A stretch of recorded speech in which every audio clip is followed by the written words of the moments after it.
जय Hind and hello guys, स्वागत है आपका आपके अपने YouTube चैनल ज्ञानदेह होस्ट में। और इस वीडियो में मैं आपको बताने वाला हूं यूपी टेट ऑनलाइन फॉर्म 2026 कैसे फिल करना है इसके बारे में। गाइस यहां पर आपको लेटेस्ट अपडेट के साथ में एंड एक नया अपडेट जो आया है परस्यूइंग कैंडिडेट के लिए, एपियरिंग कैंडिडेट के लिए, जिनके लिए यहां पर जो कैंडिडेट परेशान हो रहे थे कि सर हम फर्स्ट ईयर वाले हैं तो हम कैसे अपनी जानकारी भरें, तो उनके लिए यहाँ पर परस्यूइंग के साथ में एक और ऑप्शन ऐड कर दिया है। अब वो यहाँ पर ये सेलेक्ट कर सकते कि वो फर्स्ट ईयर के अंदर है या फिर अदर देन फर्स्ट ईयर है। तो इस वीडियो के अंदर आपको इस लेटेस्ट अपडेट के साथ में कैसे अपना OTR करना है, कैसे आपको क्वालिफिकेशन की जानकारी भरनी है, कैसे आपको B.Ed के सब्जेक्ट या फिर D.El.Ed के सब्जेक्ट भरने हैं, इसके संबंध में पूरी जानकारी दी जाएगी। साथ ही गाइज यहाँ पर आपको फोटो कैसे अपलोड करना है, डॉक्यूमेंट्स कैसे अपलोड करनी है, अगर आप OBC वाले हैं तो आपका कास्ट सर्टिफिकेट की इन्फॉर्मेशन कैसे भरनी है और कैसे अपलोड करना है। मैं आपको बता दूं कि गाइज आपका जो कास्ट सर्टिफिकेट है वो आपका 3 साल से ज़्यादा पुराना नहीं होना चाहिए, और अगर आप फीमेल है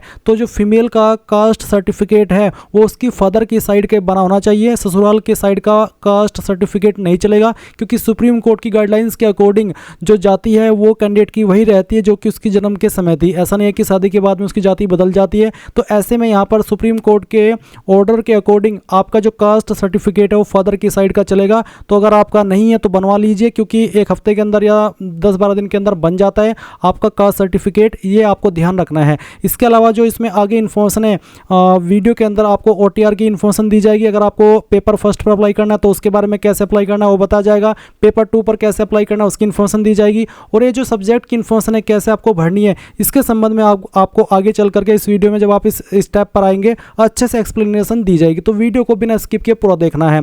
चलिए शुरू करते हैं। अगर आपने अभी तक वीडियो को लाइक शेयर नहीं किया हो तो कर दे, और चैनल को सब्सक्राइब करके बेल आइकन ऑन कर ले। इसके बाद जो लिंक वीडियो को डिस्क्रिप्शन में दिया आप ओपन करेंगे, आपको यहाँ पर जानने को मिलेगा कि गाइज आप लोग इस फॉर्म को 26 अप्रैल 2026 तक भर पाएंगे। एंड यहाँ पर आपको जानने को मिलेगा कि प्राइमरी लेवल पर क्या क्वालिफिकेशन चाहिए और जो जूनियर लेवल है उस पर क्या क्वालिफिकेशन चाहिए। साथ ही बात करें फीस की तो जनरल OBC EWS के लिए 1000 रुपये फीस, SC ST के लिए 500 और PH दिव्यांग के लिए 300, ये पर पेपर फीस है। अगर आप दोनों पेपर पर अप्लाई करेंगे तो जनरल OBC EWS को 2000, SC ST को 1000 और PH दिव्यांग को 600 रुपये पे करने होंगे। साथ ही गाइज आप अपने फॉर्म के अंदर, क्योंकि बहुत सारे कैंडिडेट ऐसे भी है जो कि इसमें गलती कर रहे हैं, तो अगर आपको गलती हो गई है आप अपने फॉर्म के अंदर करेक्शन 1 मई 2026 तक कर सकते हैं। बट अभी करेक्शन का लिंक एक्टिवेट नहीं है, करेक्शन अभी नहीं हो रहे हैं। आप अपना गलती के साथ में अगर गलती हो गई है अपना फॉर्म भर लीजिए, और 26 अप्रैल के बाद में आपको करेक्शन का समय दिया जाएगा। फिर आप 26 अप्रैल के बाद 1 मई 2026 तक अपने फॉर्म के अंदर करेक्शन कर सकते हैं, OTR में भी और आपके जो अप्लाई करने का प्रोसेस है उसमें भी। एंड आपका जो एग्ज़ाम है वो 2 से 4 जुलाई 2026 को होगा। एग्ज़ाम सिटी आपकी 22 जून को आएगी और एडमिट कार्ड 30 जून को। तो आपने ये सब इन्फॉर्मेशन जान ली। अब अगर आप इसमें एलिजिबल है और आपने अभी तक ये फॉर्म नहीं भरा और आप लेटेस्ट अपडेट के साथ में सभी गलतियों का जो हल है वो जानते हुए फॉर्म भरना चाहते हैं, तो आपको इंपॉर्टेंट लिंक के सेक्शन में आना है और apply online through OTR link, इसके ऊपर क्लिक करना है। आपके सामने यहाँ पर ये पोर्टल आ जाएगा। यहाँ पर आ जाने के बाद में गाइज आपको बता दूं कि रिसेंटली यहाँ पर यूपी टेट ने आपका जो परस्यूइंग का ऑप्शन है उसके अंदर जो फर्स्ट ईयर है और अदर देन फर्स्ट ईयर है वो ऑप्शन ऐड कर दिया, क्योंकि आपकी बहुत सारी शिकायत आ रही थी कि सर परस्यूइंग का ऑप्शन तो ऐड कर दिया बट उसमें यहाँ पर ये मेंशन नहीं किया कि फर्स्ट ईयर वाले कैसे जानकारी भरे और जो लास्ट ईयर के अंदर है वो कैसे जानकारी भरे। तो फर्स्ट ईयर अगर आप सिलेक्ट करते हैं तो आपको वहाँ पर कोई जानकारी मेन वाली भरने की आवश्यकता नहीं है, और अगर आप अदर देन फर्स्ट ईयर वाला ऑप्शन सेलेक्ट करते हैं तो फिर गाइज आप यहां पर, इसमें मैं आपको एक बार दिखाई देता हूं। अगर आप यहाँ पर फर्स्ट ईयर सेलेक्ट करते हैं तो फिर आपको देख सकते हैं कि आपको सिर्फ कंपलसरी रूप में आपका यूनिवर्सिटी का नाम देना होगा, लास्ट सेमेस्टर सब्जेक्ट देने होंगे और किस साल के अंदर आप एक्सपेक्टेडली आपकी क्वालिफिकेशन पास कर लेंगे वो बताना है। Roll number, marksheet number, marks obtain, total marks ये भरने कंपलसरी नहीं है। और अगर आप अदर देन फर्स्ट ईयर यानी कि फर्स्ट ईयर कंप्लीट हो चुका है, सेकेंड ईयर के अंदर हो या थर्ड ईयर के अंदर हो, तो फिर आपको यहाँ पर जो लास्ट ईयर सेमेस्टर है वो, लास्ट सेमेस्टर सब्जेक्ट है वो भी देने हैं। साथ ही एक्सपेक्टेड पासिंग ईयर भी देना है, रोल नंबर भी देना है। रोल नंबर आप यहाँ पर फाइनल ईयर के अंदर का देंगे, यानी कि जो ईयर आपके कंप्लीट हो चुके हैं और जिस ईयर के अंदर आप आए हैं उसके पहले का जो रोल नंबर था वो आपको देना होगा। मार्कशीट नंबर देना होगा जो आपका मिल चुका है जिस ईयर तक का। उसके बाद में आपके मार्क्स ऑब्टेन्ड, अगर आप 2 जो ईयर है वो कंप्लीट कर चुके हो या फिर आपका 1 ईयर ही कंप्लीट हुआ है उसमें जो आपका मार्क्स ऑब्टेन्ड था वो बताना होगा और टोटल मार्क्स देना होगा, और फिर यहाँ पर ऐड एंट्री के ऊपर क्लिक करके इसको ऐड कर देना होगा। ये इस तरह से ऑप्शन यहाँ पर ऐड कर दिए गए हैं। इसके अलावा आपको डॉक्यूमेंट्स कैसे अपलोड करने हैं वो आपको इस फॉर्म के अंदर आगे जानकारी दी जाएगी। और साथ ही गाइज यहाँ पर जो भी आपके इश्यूज थे वो यहाँ पर सभी प्रॉब्लम के हल सहित आपको जानकारी अच्छे से इस वीडियो के अंदर एक्सप्लेन की जाएगी। अब अगर आप इसमें एलिजिबल है और आप ये फॉर्म भरने के लिए यहाँ पर पूरी तरीके से एक्साइटेड है, साथ ही नर्वस भी है और ये फॉर्म भरना चाहते हैं तो कैसे भरेंगे वो जान लीजिए। आप यहाँ पर इनिशियलाइज OTR ID इसके ऊपर क्लिक करेंगे। अब आपको यहाँ पर आपका पूरा नाम 10th के सर्टिफिकेट के अकॉर्डिंग फिल करना है। फिर आपको इस नाम को दोबारा डाल करके वेरीफाई कर देना है। इसके बाद आप यहाँ पर आपका जो फादर नेम है वो भी एंटर कर देंगे 10th के सर्टिफिकेट के अकॉर्डिंग और फादर नेम को दोबारा डाल करके वेरीफाई भी कर देंगे। इसके बाद आप देखेंगे मदर नेम, तो आपको आपकी माता जी का नाम देना है, माता जी का नाम दोबारा डाल करके वेरीफाई करना है। डेट ऑफ बर्थ आपकी क्या है वो डे सेलेक्ट करेंगे, फिर यहाँ पर मंथ और उसके बाद में जो भी आपका ईयर है वो भी आपको यहाँ पर सेलेक्ट कर लेना है। फिर डेट ऑफ बर्थ को अगेन आप सेलेक्ट करेंगे और पहले आप यहाँ पर डे फिर मंथ और उसके बाद में जो आपका ईयर है वो सेलेक्ट कर लेंगे। इसके बाद आप आपका जेंडर सेलेक्ट करेंगे और जेंडर को भी दोबारा सेलेक्ट करके वेरीफाई कर लेंगे। ये डबल आपसे इन्फॉर्मेशन इसलिए ली जाती है ताकि अगर आप एक तरफ जानकारी भरते हुए गलती कर दे तो जब आप वही जानकारी दूसरी तरफ भरे तो आपको पता चल जाए कि हाँ यार गलती हो चुकी है, और इसका मतलब ये भी हो जाता है कि आपसे गलती से भी मिस्टेक न हो, इसलिए डबल इन्फॉर्मेशन आपसे ली जाती है। अब आप यहाँ पर ऑप्शन 2 पर आएंगे कॉन्टैक्ट आइडेंटिटी के ऑप्शन पर। तो इसमें आप क्या करेंगे, यहाँ पर 3 विकल्प है, एक है आधार कार्ड, दूसरा है ड्राइविंग लाइसेंस डायरेक्ट वेरिफिकेशन और पैन कार्ड डायरेक्ट वेरिफिकेशन। मैं आपको सजेस्ट करूंगा कि अगर आपका आधार है और आधार के अंदर आपकी वही इन्फॉर्मेशन है जो कि 10th के सर्टिफिकेट के अंदर है तो आप यहाँ पर पहले वाला माध्यम सेलेक्ट कर लेना। फिर यहाँ पर आई कंफर्म डेट है वो कंप्लीट 18 ईयर ऑफ एज, तो आप यहाँ पर इसको सेलेक्ट कर लेंगे। इसके बाद गाइज यहाँ पर आपको अपना 12 डिजिट का जो आधार नंबर है वो डालना है और वेरीफाई वाया आधार OTP इसके ऊपर क्लिक करना है। अब जैसे ही आपको OTP मिल जाए जो कि आपको आएगा उस नंबर पर जो कि आपने आधार के साथ में लिंक किया हुआ है, तो OTP मिलने के बाद आप डालिए और सबमिट कर दीजिए। आपका यहाँ पर जो आधार वेरिफिकेशन हो जाएगा। इसमें यहाँ पर मेरे सामने एक इशू है जैसे कि EKYC validation failed, full name does not match identity records, father name does not match identity records, यानी कि अगर आपकी जो इन्फॉर्मेशन आपने 10th के अकॉर्डिंग यहाँ पर भरी है वो और जो आपका आधार है उसके अंदर जो इन्फॉर्मेशन है वो अलग अलग है, तो कुछ इस तरह का आपको एक एरर देखने को मिलेगा। अब आप यहाँ पर जब नीचे की तरफ आएंगे तो आपको जो मिसमैच डिटेल है आपकी आधार की और आपकी 10th के सर्टिफिकेट की वो कौन कौन सी है वो यहाँ पर मेंशन होगी। साथ ही साथ आपको एक विकल्प देखने को मिलेगा जहाँ पर आपको बोला कि I hereby declare to proceed with the filled information instead of the ID detail, यानी कि जो इन्फॉर्मेशन मैंने भरी है 10th के सर्टिफिकेट की मैं उसी से आगे बढ़ना चाहता हूँ, ना कि मेरी जो ID के अंदर डिटेल है उससे। तो यहाँ पर आप इस माध्यम का इस्तेमाल करके भी आगे बढ़ सकते हैं। एंड गाइज अगर आप आपके 10th के सर्टिफिकेट की इन्फॉर्मेशन और जो आपकी आधार की इन्फॉर्मेशन है उसको एक कराना चाहते हैं तो वो भी आप करा सकते हैं। अगर आप नहीं भी कराएंगे, आपकी अलग अलग इन्फॉर्मेशन है तो भी कोई इशू वाली बात नहीं है, क्योंकि अगर इशू वाली बात होती तो यहाँ पर आपको पहले ही बोल दिया जाता है कि ये करना कंपलसरी है, दोनों इन्फॉर्मेशन सेम होना कंपलसरी है, बट ऐसा कुछ नहीं बोला है, तो इसलिए आपको चिंता करने की कोई भी आवश्यकता नहीं है। अब आप यहाँ पर क्या करेंगे, अपना मोबाइल नंबर डालेंगे जो कि आप रजिस्टर करना चाहते हैं और फिर सेंड OTP के ऊपर क्लिक करेंगे। आपके नंबर के ऊपर OTP जाएगा जो कि आप यहाँ पर डाल करके वेरीफाई करेंगे। इसके बाद सेम तरीके से आप ईमेल ID डालेंगे, सेंड OTP करेंगे, आपकी ईमेल के ऊपर OTP जाएगा, वो भी आपको यहाँ पर डाल करके वेरीफाई कर देना है। तो यहाँ पर गाइज मैंने मोबाइल नंबर और ईमेल ID अपना वेरीफाई कर लिया है। जैसे आप ये दोनों वेरीफाई कर लेंगे तो आपके सामने लाइव फोटो आइडेंटिटी वेरिफिकेशन का जो विकल्प है वो एक्टिवेट हो जाएगा। आपको जनरेट वेरिफिकेशन QR कोड इसके ऊपर क्लिक करना है। इसके ऊपर क्लिक करने के बाद आप यहाँ पर देखेंगे कि आपका जो लाइव फोटो आइडेंटिटी वेरिफिकेशन है वो आप अपने मोबाइल से भी कर सकते हैं। मोबाइल से करने के लिए आपको अपने फ़ोन से इस QR कोड को स्कैन करना होगा और फिर जो आपको स्टेप्स फॉलो करने को बोले जा रहे हैं, बेसिकली आपको एक लाइव फोटो कैप्चर करना है। एंड अगर आप मोबाइल से नहीं करना चाहते तो आप यहाँ पर यूज कैमरा इंस्टेड इसके ऊपर क्लिक करके अपने जो कंप्यूटर है उससे भी कर सकते हैं। मैं यहाँ पर इसको इस्तेमाल करता हूँ। चलिए यहाँ पर हम इसको ऑन कर देते हैं अपने कैमरा को। जैसे कैमरा ऑन हो जाए तो आप कैप्चर फोटो इसके ऊपर क्लिक करेंगे। कैप्चर फोटो होने के बाद आप देखेंगे अगर आपको लगता है कि फोटो सही आ रहा है तो अच्छी बात है, और अगर आप यहाँ पर इसमें दोबारा रीटेक लेना चाहते तो आप वो भी ले सकते हैं।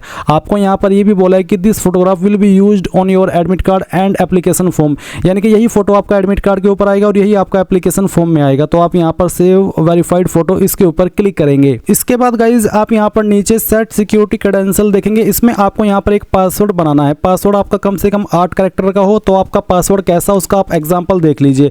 पासवर्ड के अंदर इंग्लिश का कैपिटल लेटर कम से कम 1, स्मॉल लेटर कम से कम 1, स्पेशल कैरेक्टर, साथ 7 ही डिजिट कुछ इस तरह का पासवर्ड आपको बनाना है और उस पासवर्ड को दोबारा डाल करके वेरीफाई करना है। फिर आप एक सिक्योरिटी क्वेश्चन सेलेक्ट कर लेंगे। ये सिक्योरिटी क्वेश्चन आपको तब काम आता है जब आप आपका पासवर्ड भूल जाते हैं और आप उसको रिकवर करते हैं, तो उस समय आपको इस सिक्योरिटी क्वेश्चन को सिलेक्ट करके यही वाला आंसर देना होता है जो कि आप यहाँ पर अभी अपनी मर्जी से बना रहे हैं। इसके बाद गाइज आप ये ह्यूमन वेरिफिकेशन जो भी आएगा यहाँ पर आपको डाल देना है और उसके बाद सभी जानकारी चेक करते हुए रजिस्टर्ड एंड प्रोसीड नेक्स्ट इसके ऊपर क्लिक करना है। नाउ गाइज आपके सामने यहाँ पर कुछ ऐसा इंटरफेस आएगा जैसे कि आप वीडियो में देख सकते हैं। गाइज यहाँ पर आपने जो इन्फॉर्मेशन अभी भरी है, कुछ इन्फॉर्मेशन आपको यहाँ पर दिखाई दे रही है और कुछ इन्फॉर्मेशन अभी आप यहाँ पर भरेंगे। जैसे कि एक सवाल है कि आधार लिंक्ड मोबाइल नंबर, वो मोबाइल नंबर यहाँ पर आपको देना होगा जो कि आपका आधार के साथ में लिंक है। इसके बाद में कोई अन्य नंबर आप देना चाहते तो आप telephone number with STD code में दे सकते हैं, नहीं तो आप चाहते हो इस ऑप्शन को खाली छोड़ सकते हैं। नेशनलिटी में आपका इंडियन ही रहेगा। मैरिटल स्टेटस क्या है, अनमैरिड हो, मैरिड हो, विडोड या फिर डाइवोर्स्ड, जो भी आपका स्टेटस है वो आप सेलेक्ट कर लीजिएगा।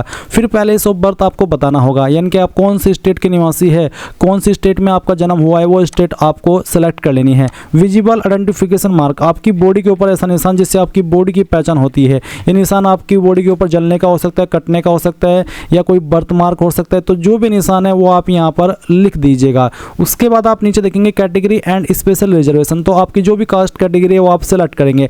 अगर आप अनरिजर्व्ड यानी कि जनरल है तो आपके सामने कोई अतिरिक्त ऑप्शन नहीं आएगा, बट अगर आप ओबीसी है तो आपके सामने एक ऑप्शन आएगा जहां पर पूछेगी क्या आप ओबीसी क्रीमी लेयर है, नॉन क्रीमी लेयर है। अब आपका सवाल होगा कि हमें कैसे पता चलेगा कि हम क्रीमी लेयर में आते हैं नॉन क्रीमी लेयर में। तो गाइज जो आपका कास्ट सर्टिफिकेट है जो कि आपका होना ही चाहिए, बना होना चाहिए, उस कास्ट सर्टिफिकेट में मेंशन होता है कि आपकी कास्ट क्रीमी लेयर में आती है या फिर नॉन क्रीमी लेयर में। और ये जो कास्ट सर्टिफिकेट है वो स्टेट का बना होना चाहिए क्योंकि ये स्टेट गवर्नमेंट की वैकेंसी है या फिर कह लीजिए कि स्टेट गवर्नमेंट का फॉर्म है। तो अगर आप क्रीमी लेयर है तो आपके सामने कोई ऑप्शन नहीं आएगा। अगर आप नॉन क्रीमी लेयर है, आपने सर्टिफिकेट चेक किया और उसमें नॉन क्रीमी लेयर लिखा है तो आप नॉन क्रीमी लेयर सेलेक्ट करेंगे। फिर आपको यहाँ पर कैटेगरी सर्टिफिकेट नंबर देना है। अब ये कहाँ पर मेंशन होता है चलिए मैं उसके बारे में बताता हूँ। मेरे पास एक यहाँ पर कास्ट सर्टिफिकेट है स्टेट का, तो चलिए मैं इसी से आपको डिटेल्स एक्सप्लेन करने वाला हूँ ताकि आपको अच्छे से बता सकूँ कि कहाँ पर आपको क्या जानकारी भरनी है। तो एक कास्ट सर्टिफिकेट है, इसमें यहाँ पर प्रमाण पत्र क्रमांक दिया है, आप देख सकते हैं लेफ्ट साइड में प्रमाण पत्र क्रमांक है। इसमें आपको क्या करना है, प्रमाण पत्र क्रमांक जो है वो कैटेगरी सर्टिफिकेट नंबर के सेक्शन में भरना है। फिर सर्टिफिकेट इशू डेट, यानी कि सर्टिफिकेट कब जारी हुआ है, तो आप देख सकते हैं जारी दिनांक के सामने एक डेट लिखी है, जो भी डेट वहाँ पर लिखी है वो डेट आप यहाँ पर सेलेक्ट कर लेना। उसके बाद इशूइंग अथॉरिटी, किसने इसको जारी किया है, ये जनरली सर्टिफिकेट तहसीलदार के द्वारा जारी होता है, बट ऐसा भी नहीं है कि कंपलसरीली तहसीलदार इसको जारी करता है। कई जगह पर नायब तहसीलदार, सीओ, मजिस्ट्रेट, इन पोस्ट के अधिकारी द्वारा भी ये जारी हो जाता है। तो आपको ये कैसे चेक करना है कि मेरा सर्टिफिकेट कौन सी अथॉरिटी ने जारी किया है, तो आपको सर्टिफिकेट देखना है और यहाँ पर राइट साइड में जो सक्षम अधिकारी लिखा है और स्लैश के बाद में यहाँ पर एक पोस्ट लिखी है, जैसे कि यहाँ पर लिखा है तहसीलदार, यानी कि ये वाला सर्टिफिकेट तहसीलदार ने ही जारी किया है। अगर सक्षम अधिकारी के बाद में कोई और पोस्ट यहाँ पर लिखी हुई है तो वही पोस्ट आपको यहाँ पर इश्यूइंग अथॉरिटी के अंदर भरनी होगी। अब आता है स्टेट ऑफ इश्यूइंग, तो ये जारी हुआ है उत्तर प्रदेश के द्वारा, तो यहाँ पर मैं उत्तर प्रदेश लिख दूंगा। एंड गाइज अगर आपकी कैटेगरी ओबीसी से न होकर के एससी या फिर एसटी है तो भी आपके सामने इसी प्रकार का इंटरफेस आएगा जहाँ पर आपको कैटेगरी सर्टिफिकेट नंबर देना होगा और वो सर्टिफिकेट नंबर इसी प्रकार से आपको यहाँ पर मिल जाएगा। ओबीसी का भी सर्टिफिकेट कास्ट का ऐसा ही होता है और एससी एसटी का भी ऐसा ही होता है देखने में, तो यहीं पर आपको कैटेगरी सर्टिफिकेट नंबर मिलेगा। उसके बाद में किस डेट में इशू है वो डेट आप सिलेक्ट कर लेंगे। एंड गाइज यहाँ पर आपको फिर इश्यूइंग अथॉरिटी के अंदर बताना होगा कि कौन सी पोस्ट के द्वारा इसको जारी किया गया है। इसके बाद यहाँ पर आपसे एक सवाल पूछा कि क्या आप डिफरेंटली एबल्ड यानी कि फिजिकली हैंडीकैप है, अगर है तो यस, यस करने पर आपको डिसेबिलिटी टाइप सेलेक्ट करना होगा और आपकी डिसेबिलिटी परसेंटेज कितनी है वो भी बताना होगा।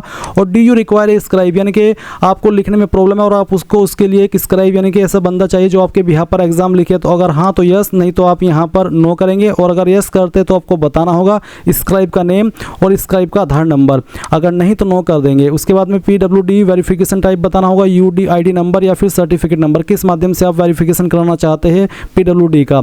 एंड अगर आप विकलांग नहीं है तो आप इसमें नो कर देंगे, आपके सामने कोई अतिरिक्त ऑप्शन नहीं आएगा। अब आता है स्पेशल रिजर्वेशन, तो अगर आप डिपेंडेंट फ्रीडम फाइटर है आप इसको सेलेक्ट करेंगे, अगर आप आर्मी सर्विसमैन है तो आप सेकंड ऑप्शन सेलेक्ट करेंगे, अगर आप नहीं है तो आप नन के ऊपर क्लिक कर देंगे। अब आपको आयुष्मान के अंदर अगर छूट चाहिए तो आप यस करेंगे, यस करने पर कौन सी कैटेगरी के तहत आपको छूट चाहिए वो आपको सेलेक्ट करना है, जैसे कि एससी एसटी ओबीसी ओबीसी या फिर एक्स सर्विसमैन या पीडब्ल्यूडी। एससी एसटी को 5 साल की छूट मिलती है इसके अंदर और ओबीसी को 3 साल की। तो अगर आप एससी एसटी ओबीसी है और आप ओवर एज हो चुके हैं तभी आप यहाँ पर कैटेगरी सेलेक्ट करना। अगर आप ओवर एज नहीं हुए हैं, आपको कोई एज के अंदर अभी छूट नहीं चाहिए, तो सिंपली नो कर दीजिए और उसके बाद में आप यहाँ पर नीचे से नेक्स्ट स्टेप इसके ऊपर क्लिक करेंगे। अब गाइज आपके सामने यहाँ पर एड्रेस डिटेल का सेक्शन आ चुका है। तो एक तरफ है आपका परमानेंट एड्रेस और दूसरी तरफ है कोरस्पोंडेंस एड्रेस यानी कि प्रेजेंट एड्रेस। तो आपका जो भी परमानेंट एड्रेस है वो आप यहाँ पर फिल करेंगे, जैसे कि हाउस नंबर, बिल्डिंग, स्ट्रीट और इसके बाद में एड्रेस लाइन 2 में विलेज, टाउन, एरिया और लैंडमार्क। अगर आप कंफ्यूज हो रहे हैं कि यार मेरा तो हाउस नंबर नहीं है, मेरी बिल्डिंग नहीं है, मेरा स्ट्रीट नहीं है, मेरा टाउन इस तरह से, तो आप क्या करेंगे, सिंपली इन 3 लाइन के अंदर जो भी आपका एड्रेस है थोड़ा थोड़ा पार्ट आपके एड्रेस का इन तीनों लाइन के अंदर फिल कर देना। उसके बाद में आप यहाँ से आपकी स्टेट सेलेक्ट कर लेना, फिर आपकी जो भी डिस्ट्रिक्ट है वो डिस्ट्रिक्ट आप सेलेक्ट कर लेंगे। डिस्ट्रिक्ट आप यहाँ से सिलेक्ट करेंगे तो फिर आपको यहाँ पर आपका जो पिन कोड है वो भी डाल देना है। इसके बाद गाइज अगर आपका परमानेंट एड्रेस और कोरस्पोंडेंस एड्रेस यानी कि प्रेजेंट एड्रेस सेम है, अलग अलग नहीं है, तो आप इस बॉक्स को टिक कर देना। अगर अलग अलग है तो अनटिक करके अलग से भर देना, नहीं तो यहाँ पर टिक करके सेव एड्रेस एंड नेक्स्ट इसके ऊपर क्लिक करेंगे। अब गाइज आपके सामने यहाँ पर एकेडमिक क्वालिफिकेशन का सेक्शन आ चुका है। यहाँ पर आपको इन्होंने एक नोटिस दिया जो कि अभी ऐड किया था, जब आपका ये फॉर्म शुरू हुआ था तब ये यहाँ पर इस तरह से नहीं आ रहा था। तो आपको अब यहाँ पर बोला जा रहा है कि एकीकृत पाठ्यक्रम में नामांकित अभ्यर्थी ग्रेजुएशन और ट्रेनिंग क्वालिफिकेशन दोनों में समान विवरण भरे। यानी कि अगर आपका ग्रेजुएशन है वो भी आप सेम डिटेल भर सकते हो उस वाले सेक्शन में भी, और जो ट्रेनिंग क्वालिफिकेशन का सेक्शन है उसमें भी आप यहाँ पर सेम इन्फॉर्मेशन भर सकते हैं। चलिए एक एक करके आपको बताता हूँ कि कैसे आपको भरना है। सबसे पहले आप एग्जाम लेवल में 10th सेलेक्ट कर लेंगे, फिर उसके बाद में बताएंगे कि 10th आपने कौन से बोर्ड के द्वारा किया, उस बोर्ड का नाम आपको यहाँ पर देना है। फिर किन सब्जेक्ट के साथ में आपने आपकी जो 10वीं है वो पास की है उन सब्जेक्ट के नाम आपको यहाँ पर एंटर करने हैं। जैसे कि एग्जाम्पल के लिए मैं यहाँ पर आपको ये 3 सब्जेक्ट लिख करके दिखाया हूँ, आप आपके 5 या फिर जो भी सब्जेक्ट थे चाहे 6 थे वो आप भरेंगे। ऐसा नहीं करना है कि आप बेस्ट ऑफ 4 या बेस्ट ऑफ 5 लिखे, आपको सभी सब्जेक्ट यहाँ पर मेंशन करने होंगे। उसके बाद आप पासिंग ईयर यानी कि किस साल के अंदर आपने पास कर ली थी वो साल आप यहाँ पर एंटर कर देना। उसके बाद में गाइज आप यहाँ पर देखेंगे रोल नंबर, तो जो भी आपका 10वीं का रोल नंबर था वो आप यहाँ पर एंटर कीजिए। उसके बाद आप देखेंगे मार्कशीट नंबर, तो ये मार्कशीट नंबर आपको आपका जो 10th का मार्कशीट है उसके ऊपर देखने को मिल जाएगा, वो नंबर आप यहाँ पर डाल देना। उसके बाद आपके नंबर किसके अंदर थे, परसेंटेज या सीजीपीए। अगर सीजीपीए था तो आपको यहाँ पर बोला है कि percentage will be calculated by multiplying obtained CGPA by 9.5, यानी कि इस आधार पर आपकी परसेंटेज कैलकुलेट की जाएगी। तो आपको बताना है कि 10 में से आपकी कितनी सीजीपीए आई थी, परसेंटेज फिर ऑटोमेटिकली कैलकुलेट कर ली जाएगी इस फॉर्मूला के तहत। अगर आपके नंबर परसेंटेज में है तो आप परसेंटेज सेलेक्ट करेंगे, उसके बाद में बताएंगे कि कितने नंबर आपको आए थे और फिर टोटल नंबर यहाँ पर डालेंगे और ऑटोमेटिकली आपकी परसेंटेज कैलकुलेट कर ली जाएगी। इसके बाद आप ऐड एंट्री इसके ऊपर क्लिक करेंगे। देन गाइज आप यहाँ पर देखेंगे कि आपकी 10वीं की जानकारी यहाँ पर इस प्रकार से ऐड हो चुकी है और आप यहाँ पर नीचे देख सकते हैं रिक्वायर्ड क्वालिफिकेशन में 10th क्वालिफिकेशन का जो सेक्शन है वो राइट चेक हो चुका है। अब आप 12th की इन्फॉर्मेशन भरेंगे, तो सेम वे में यहाँ पर आपको इसमें इंटरमीडिएट सेलेक्ट कर लेना है, फिर बताना है किस बोर्ड के द्वारा आपने 12वीं की है, उसके बाद किन सब्जेक्ट के साथ में पास की है उन सब्जेक्ट के नाम भी यहाँ पर आपको एक एक करके एंटर कर देने हैं। तो यहाँ पर डेमो के लिए मैं आपको 3 सब्जेक्ट के नाम ही फिल करके दिखा रहा हूँ। फिर आप यहाँ पर देखेंगे आपको बोला है कि पासिंग ईयर, तो किस साल के अंदर पास कर ली थी वो साल आपको यहाँ पर डाल देना है। फिर आपका रोल नंबर क्या था वो भी आपको यहाँ पर एंटर करना है। उसके बाद आता है मार्कशीट नंबर, तो आप यहाँ पर आपका मार्कशीट नंबर डाल देंगे और किसके अंदर आपके नंबर थे वो आप सेलेक्ट कर लेंगे। अगर परसेंटेज तो बताएंगे कि कितने नंबर आपको आए थे और उसके बाद में यहाँ पर टोटल नंबर डाल देने और आपकी परसेंटेज आ जाएगी। अब आप ऐड एंट्री इसके ऊपर क्लिक कर देंगे। इसके बाद गाइज आप यहाँ पर देखेंगे कि आपकी 10वीं और 12वीं की जानकारी भरी जा चुकी है और आप यहाँ पर रिक्वायर्ड क्वालिफिकेशन के सेक्शन में 10th और 12th का जो क्वालिफिकेशन है वो राइट चेक देख सकते हैं। अभी आपको ग्रेजुएशन की जानकारी भरनी है, अभी जानकारी आपको बहुत ही सावधानी से अच्छे से समझ करके ही भरनी है, क्योंकि जैसे कि मैंने कहा कि एक बार ही मौका मिलेगा। अगर आपने एक बार OTR सबमिट कर दिया तो बाद में एडिट आप करें या ना करें उसके बारे में भी कुछ क्लैरिटी मिली नहीं है, और अगर अच्छी बातें मिल जाती है तो आप में से जो कैंडिडेट गलती कर चुके हैं वो सही कर लेंगे। चलिए यहाँ पर आप ग्रेजुएशन सेलेक्ट कर लेते हैं। अब आपने यहाँ पर ग्रेजुएशन सेलेक्ट कर लिया। ग्रेजुएशन सेलेक्ट करने के बाद आपके सामने यहाँ पर ये परसुइंग का ऑप्शन आ रहा है, हमने इसको टिक कर दिया। अब ये टिक करने के बाद में यहाँ पर ऑप्शन आ रहा है फर्स्ट ईयर या फिर अदर देन फर्स्ट ईयर। पहले यहाँ पर ये जो first year and other than first year का ऑप्शन है वो नहीं आ रहा था। बहुत सारे कैंडिडेट परेशान हो रहे थे, वो ये सोच रहे थे कि मैं अगर फर्स्ट ईयर के अंदर हूँ तो मैं कैसे जानकारी भरूँ, और अगर मैं अदर देन फर्स्ट ईयर हूँ तो मैं कैसे जानकारी भरूँ, वो कंफ्यूज हो रहे थे। तो गाइज उन्हीं कैंडिडेट को लेकर के ये जो ऑप्शन है वो यहाँ पर ऐड किया गया है। अब यहाँ पर अगर आप फर्स्ट ईयर के अंदर है तो आप बता सकते हैं कि मैं फर्स्ट ईयर के अंदर हूँ, क्योंकि गाइज पहले यहाँ पर अदर देन फर्स्ट ईयर का ऑप्शन नहीं था, सिर्फ यहाँ पर परस्यूइंग का ऑप्शन था। ऐसे में यहाँ पर आपसे जो रोल नंबर है, मार्कशीट नंबर है, ऑब्टेन्ड मार्क्स है, टोटल मार्क्स है, ये सब मांगा जा रहा था। तो कैंडिडेट बोल रहे थे कि सर मैं तो अभी फर्स्ट ईयर के अंदर ही हूँ, तो मेरा तो कोई एग्जाम नहीं हुआ, मेरे पास कोई रोल नंबर नहीं है, कोई मार्कशीट नंबर नहीं है, कोई टोटल नंबर नहीं है जो मुझे मिले हैं, तो ऐसे में मैं क्या करूँ। अब आप यहाँ पर बता सकते हैं कि मैं फर्स्ट ईयर के अंदर हूँ, और अगर आप फर्स्ट ईयर सेलेक्ट करते तो फिर यहाँ पर आपको जो कंपलसरी रूप में जानकारी भरनी है वो अपनी यूनिवर्सिटी का नाम देना है जहाँ से आप कर रहे हैं, आपकी क्वालिफिकेशन,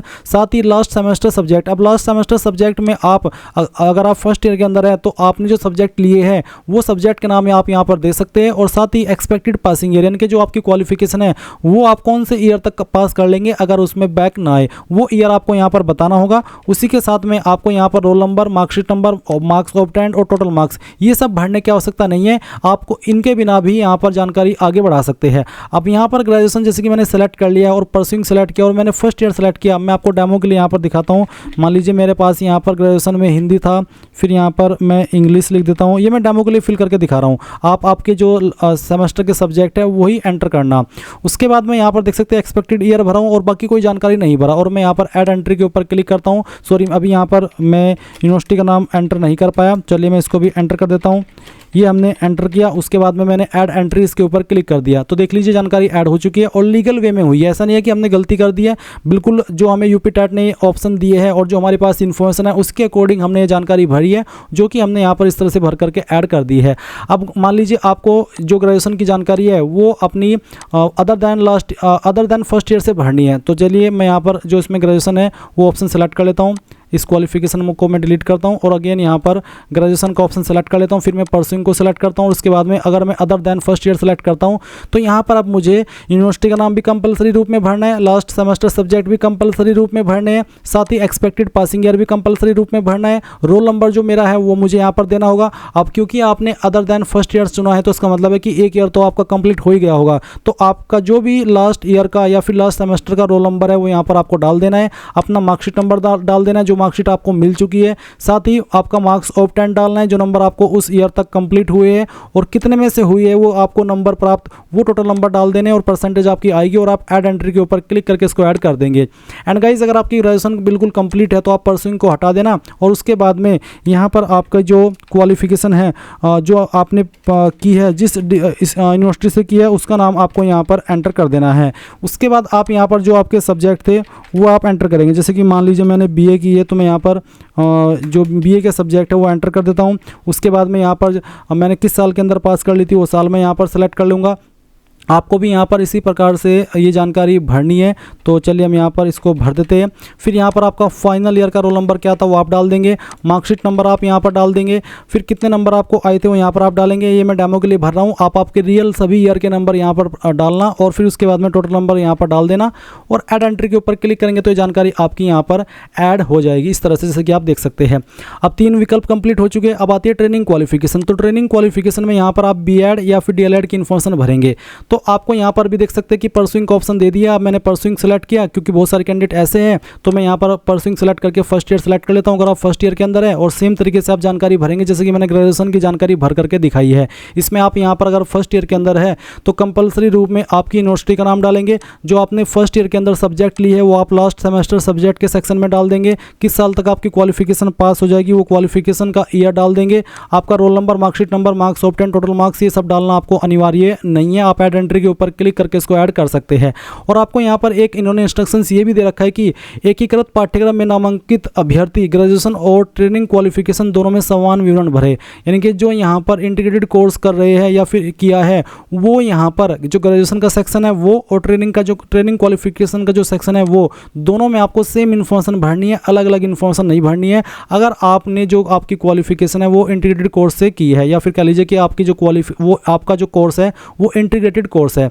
अब मैंने फर्स्ट ईयर का बताया, अब मैं यहाँ पर अदर देन फर्स्ट ईयर अगर सेलेक्ट करता हूँ तो फिर आप यहाँ पर यूनिवर्सिटी का नाम देंगे कंपलसरी रूप में, लास्ट सेमेस्टर सब्जेक्ट देंगे, किस साल तक पास हो जाएगी वो भरेंगे, आपका जो ईयर कंप्लीट हो चुका है या फिर जो सेमेस्टर कंप्लीट हो चुका है उसका रोल नंबर आप यहाँ पर डाल देंगे। उसके अलावा मार्कशीट नंबर क्या है, जो मार्कशीट आपको प्राप्त हो चुकी है वो, साथ ही कितने नंबर आपको आए हैं वो डालेंगे और कितने में से आए हैं वो डाल देंगे। ये जो नंबर मैंने भर करके दिखाया मार्क्स ऑब्टेन्ड और टोटल मार्क्स, ये वो नंबर है जो कि आपके जो सेमेस्टर कंप्लीट हो चुके हैं या फिर जो आपका ईयर कंप्लीट हो चुका है उसमें आपको प्राप्त हुए हैं। तो इस तरह से आप यहाँ पर ये जो जानकारी है वो भरेंगे। ये मैं डेमो के लिए आपको फिल करके दिखा रहा हूँ, आप आपकी रियल इन्फॉर्मेशन यहाँ पर भरेंगे एंड यहाँ पर मैं यूनिवर्सिटी का नाम भी दे सकता हूँ। और गाइज़ अगर आपकी जो क्वालिफिकेशन है बीएड या फिर डीएलएड ये कंप्लीट है तो गाइज़ आप यहाँ पर इसमें जो ट्रेनिंग क्वालिफिकेशन का सेक्शन आप सेलेक्ट किया है आप इसको परस्यूइंग को उठा करके फाइनल ईयर की तरह से जानकारी भर सकते हैं, जैसे कि अभी आपने ग्रेजुएशन के सेक्शन में भरी है।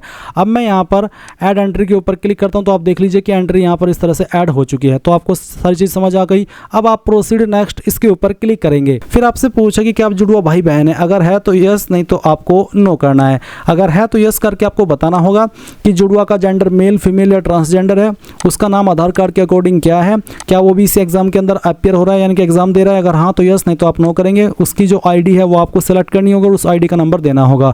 बट अगर नहीं है तो नो करके सेवन नेक्स्ट स्टेप इसके ऊपर क्लिक कर दे। अब आप यहाँ पर देखेंगे आपका फोटो 30 से 300 KB के बीच में फोटो का साइज, सिग्नेचर का साइज 10 से 200 KB के बीच में और जो ऑल मार्कशीट एंड डॉक्यूमेंटेशन का साइज 50 से 500 KB के बीच में रखा है। तो ये आप क्या करेंगे, सिलेक्ट फाइल इसके ऊपर क्लिक करेंगे और जहाँ पर फोटो फाइल है सेलेक्ट कीजिए, ओपन कीजिए। उसके बाद आपका फोटो इस तरह से आएगा और फिर आप अपलोड के ऊपर क्लिक करेंगे तो आपकी फाइल अपलोड हो जाएगी। फिर आपको यहाँ पर सेम तरीके से आपका सिग्नेचर सेलेक्ट करना है, फाइल सेलेक्ट कीजिए, ओपन कीजिए। उसके बाद में अपलोड के ऊपर क्लिक कीजिए, आपका सिग्नेचर अपलोड हो चुका है।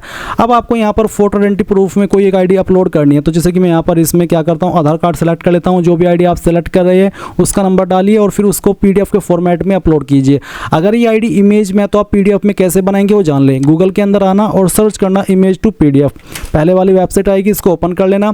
आई लव PDF के नाम से सेलेक्ट JPG इमेज के ऊपर क्लिक करना, अपनी आईडी को सेलेक्ट करना जो इमेज में है, फिर ओपन करना, कन्वर्ट टू PDF करना। ये फाइल आपकी PDF के अंदर कन्वर्ट हो गया, आपके मोबाइल के अंदर डाउनलोड हो जाएगी इस तरह से। फिर आप यहाँ पर उस फाइल को सिलेक्ट फाइल के ऊपर क्लिक करेंगे और जहाँ पर भी आपकी वो फाइल है PDF के फॉर्मेट में सेलेक्ट करेंगे और ओपन कर देंगे। साइज़ कम है, अगर साइज़ ज़्यादा कम हो जाता है तो आप उसको कैसे इंक्रीज़ करेंगे वो भी जान लीजिए। आप यहाँ पर गूगल के अंदर ही आना और यहाँ पर लिखना increase image PDF size, increase PDF size. तो आप यहाँ पर PDF साइज ये सर्च कर लेना, पहले वाली वेबसाइट आएगी, इसको ओपन कर लेना, सिलेक्ट PDF के ऊपर क्लिक करना। जो फाइल अभी आपने यहाँ पर बनाई है जिसका साइज ज़्यादा कम हो गया वो आपको यहाँ पर अपलोड करनी है। और जैसे कि मुझे साइज रखना है 57 तो मैं यहाँ पर इंक्रीज PDF साइज इसके ऊपर क्लिक करता हूँ। इसके ऊपर क्लिक करने के बाद में यहाँ पर प्रोसेसिंग होगी तो थोड़ा सा आपको वेट कर लेना होगा, ज़्यादा टाइम लगता नहीं है, थोड़ा ही टाइम लगता है तो थोड़ा सा आपको वेट करना होगा। देख लीजिए बन गई, डाउनलोड के ऊपर मैंने क्लिक किया। इसके बाद में अब मैं यहाँ पर आता हूँ, अगेन इस फाइल को ही सिलेक्ट करूँगा आपको दिखाने के लिए। मैं यहाँ पर इस फाइल को सिलेक्ट कर लेता हूँ, ओपन करता हूँ, फाइल देख लीजिए यहाँ पर आ चुकी है। अब मैं यहाँ पर इसमें देख सकते हैं PDF अपलोड हो चुकी है। उसके बाद में आपको यहाँ पर 10th की मार्कशीट अपलोड करनी है, उसके बाद में आपको 12th की मार्कशीट अपलोड करनी है, फिर ग्रेजुएशन की मार्कशीट अपलोड करनी है। अब नीचे आता है हैंड डिक्लेरेशन, इसमें ये लाइन दी गई है चाहे इंग्लिश के अंदर चाहे हिंदी के अंदर। ये पूरी की पूरी लाइन आपको यहाँ पर एक कोरा कागज़ लेना है यानी कि एक वाइट पेपर, उसके ऊपर आपको ये सभी लाइन लिखनी है अपने हैंड से और उसके बाद उस इमेज को स्कैन करना है। फिर वो फाइल आपको यहाँ पर अपलोड करनी होगी। तो जहाँ पर भी आपकी वो फाइल है उसको सेलेक्ट कीजिए, ओपन कीजिए एंड देन आप अपलोड के ऊपर क्लिक करके इस फाइल को यहाँ पर अपलोड कर देंगे। फिर ट्रेनिंग सर्टिफिकेट आप यहाँ पर अपलोड करेंगे। इसमें आप BEd या फिर DLEd का जो सर्टिफिकेट है वो अपलोड करेंगे PDF के फॉर्मेट में एंड देन आपका जो कैटेगरी सर्टिफिकेट अगर आप SC ST OBC है तो आप यहाँ पर अपलोड करेंगे। इसके बाद आप proceed to preview and submit इसके ऊपर क्लिक करेंगे। अब गाइज जो भी जानकारी आपने शुरू से लेकर अभी तक भरी है इस OTR के अंदर वो सभी आपके सामने है। आप एक एक करके सभी जानकारी को चेक करेंगे। अगर आपको किसी भी सेक्शन की जानकारी गलत लग रही है, कोई इन्फॉर्मेशन गलत है, कोई डिटेल्स गलत है, कोई स्पेलिंग मिस्टेक है तो आप उसी सेक्शन को एडिट के ऊपर क्लिक करके एडिट कर लेंगे। और अगर आपको लगता है कि सभी जानकारी सही है तो फिर नीचे की तरफ आएंगे, यहाँ टिक करेंगे, ऊपर टिक करके कंप्लीट OTR प्रोफाइल इसके ऊपर क्लिक कर देंगे। अब आप यहाँ पर यूपी टेट 2026 देख सकते हैं, आपको अप्लाई नाउ के ऊपर क्लिक करना है। देन गाइज आपको अप्लाइड फॉर में सेलेक्ट करना है कि आप प्राइमरी लेवल पर अप्लाई करना चाहते हैं। अगर आप इस पर अप्लाई करना चाहते हैं तो आप पहले वाला ऑप्शन सेलेक्ट कर लेंगे। फिर आपको यहाँ पर पूछा है कि are you working as a government teacher, क्या आप एक गवर्नमेंट टीचर के रूप में काम कर रहे हैं? अगर हाँ तो यस करने पर फिर आपको उसकी इन्फॉर्मेशन देनी होगी, जैसे कि प्राइमरी है या फिर अपर प्राइमरी, साथ ही ऑर्गेनाइजेशन यानी कि स्कूल का नाम, date of joining, date of retirement और मानव संपदा यानी कि HRMS कोड बताना होगा। नहीं कर रहे हैं तो नो कर दीजिए। उसके बाद आपके सामने क्वालिफिकेशन के विकल्प आएंगे, जिन क्वालिफिकेशन से आप प्राइमरी लेवल पर अप्लाई करने के लिए एलिजिबल हो रहे हैं। जैसे कि यहाँ पर है कि स्नातक परीक्षा उत्तीर्ण तथा दूरस्थ शिक्षा विधि से प्रशिक्षित या फिर स्नातक शिक्षा मित्रों का दिवसीय BTC में प्रविष्ट अध्ययनरत अथवा उत्तीर्ण। तो अगर आपके पास इनमें से कोई सा भी है, कोई भी क्वालिफिकेशन आपके पास है, वही आप सेलेक्ट कर लेंगे। एंड उसके बाद में आपको यहाँ पर नीचे अपनी यूनिवर्सिटी का नाम बताना होगा कि कहाँ से आपने क्वालिफिकेशन की है। फिर क्वालिफिकेशन स्टेटस बताना होगा कि आपने पास कर लिया, अगर पास तो आपको डेट ऑफ ग्रेजुएशन या फिर मार्कशीट बतानी होगी। परसुइंग है तो आपको एक्सपेक्टेड डेट बतानी है कि कब तक आप इसको कंप्लीट कर लेंगे। साथ ही फर्स्ट लैंग्वेज हिंदी में अनिवार्य है और सेकंड लैंग्वेज आप यहाँ पर सेलेक्ट कर लेंगे अपनी चॉइस से। अगर गाइज आप यहाँ पर पेपर 2 पर अप्लाई करना चाहते तो आपको यहाँ पर जो सब्जेक्ट ग्रुप है पेपर 2 का वो सेलेक्ट करना होगा। उसके बाद यहाँ पर आपको सेम तरीके से विकल्प में से बताना हो कि आपके पास इनमें से कौन सी क्वालिफिकेशन जिससे कि आप इस पोस्ट पर अप्लाई कर रहे हैं या फिर इस एग्ज़ाम के लिए अप्लाई कर रहे हैं। एंड गाइज अगर आप दोनों पर अप्लाई करना चाहते तो आप बोथ सिलेक्ट कर लेंगे। फिर आपको यहाँ पर बताना होगा एक एक करके कि कौन सी क्वालिफिकेशन से आप अप्लाई करने के लिए एलिजिबल हो रहे हैं। तो चलिए यहाँ पर कोई भी इनमें से आपके पास जो क्वालिफिकेशन है वो आप सेलेक्ट कर लीजिए। फिर आपको यहाँ पर आपकी यूनिवर्सिटी का नाम बताना होगा या फिर आपके कॉलेज का नाम जहाँ से आपने आपकी जो क्वालिफिकेशन है वो की है। तो इस तरह से आपको यहाँ पर जानकारी देनी होगी। इसके बाद क्वालिफिकेशन स्टेटस बताना होगा, पास या परसुइंग। मैंने बता दिया कि पास वालों को कैसे भरना है और परसुइंग वालों को कैसे भरना है। इस तरह से आप यहाँ पर इस जानकारी को भर देंगे। एंड नीचे अगर आप पेपर 2 पर भी अप्लाई करें तो उसकी क्वालिफिकेशन भी सिलेक्ट कर लेंगे। फिर यहाँ पर आपको आपकी जो यूनिवर्सिटी है उसका नाम भी आपको एंटर करना होगा, ऐसे ही जैसे कि अभी आपने पेपर फर्स्ट का भरा है। उसके बाद में आपको स्टेटस बताना होगा। फिर डेट ऑफ ग्रेजुएशन की जो है वो बतानी होगी इस तरह से। फिर उसके बाद में कितने नंबर आपको आए थे वो यहाँ पर आप डालेंगे। मैं नंबर जो भर रहा हूँ वो डेमो के लिए भर रहा हूँ, आप आपके रियल यहाँ पर जो नंबर है दोनों ईयर के मिला करके वो भर देना। उसके बाद में आपकी जो लैंग्वेज है सेकंड वो आपको सेलेक्ट कर लेनी है। उसके बाद आप यहाँ पर देख सकते हैं कि सभी विकल्प आपने भर दिए हैं। अब आप क्या करेंगे, आप नीचे की तरफ आएंगे और सेव नेक्स्ट के ऊपर क्लिक कर देंगे। इसके बाद यहाँ पर paper first essential qualification marksheet, paper first पर अप्लाई करने के लिए जो इसेंशियल क्वालिफिकेशन की मार्कशीट है, जैसे कि आपका डिग्री सर्टिफिकेट जो क्वालिफिकेशन चाहिए, जैसे कि 2 वर्ष से DLED BTC या राष्ट्रीय अध्यापक शिक्षा परिषद उत्तर प्रदेश शासन से जारी, वो आप यहाँ पर अपलोड करेंगे। तो इसके ऊपर क्लिक कीजिए, फाइल सेलेक्ट कीजिए, ओपन कीजिए और अपलोड के ऊपर क्लिक करके इसको अपलोड कर दीजिए। सेम वे में अगर आप पेपर 2 पर अप्लाई करें, इस पर अप्लाई करने के लिए B.Ed की योग्यता मांगे तो जो आपका B.Ed का मार्कशीट या सर्टिफिकेट है वो आप अपलोड करेंगे। फाइल सेलेक्ट कीजिए, अपलोड के ऊपर क्लिक कीजिए और इस तरह से अपलोड कर दीजिए। अब आप प्रोसीड टू प्रीव्यू इसके ऊपर क्लिक करेंगे। देन गाइज आपने जो भी जानकारी शुरू से लेकर अभी तक भरी है वो अगेन आपके सामने आप एक एक करके सभी जानकारी चेक करेंगे, यहाँ पर टिक करेंगे और confirm and proceed to payment इसके ऊपर क्लिक करेंगे। अब आपके सामने कुछ ऐसा इंटरफेस आएगा, आप यहाँ पर किस पेमेंट गेटवे के माध्यम से फीस जमा करना चाहते हैं, SBI ePay या फिर ICICI, तो जिस भी माध्यम से चाहते हैं वही आप सेलेक्ट करेंगे और पे नाउ वाया उसके ऊपर क्लिक कर देंगे। देन आपको पेमेंट का जो मेन पेज है उसके ऊपर ट्रांसफर किया जाएगा। अगर आप UPI के माध्यम से फीस पे करना चाहते हैं, जनरेट QR के ऊपर क्लिक कीजिए, ये QR कोड ही जनरेट होगा, आप इसको स्कैन करके अपनी फीस जमा कर दीजिए। जैसे ही फीस जमा हो जाएगी तो आपको कुछ नहीं करना, ऑटोमेटिकली आपको इसी पेज पर ट्रांसफर किया जाएगा जहां से आपने फॉर्म फिल करना स्टार्ट किया था और आप अपने फॉर्म का जो फाइनल प्रिंट आउट है वो ले पाएंगे। इस तरह से गाइज आप लोग यूपी टेट ऑनलाइन फॉर्म 2026 भर पाएंगे। आई होप ये प्रोसेस आपको पसंद आया होगा। अगर कोई सवाल डाउट रह गया हो तो कमेंट के माध्यम से पूछ लेना। Thanks for watching. जय हिंद।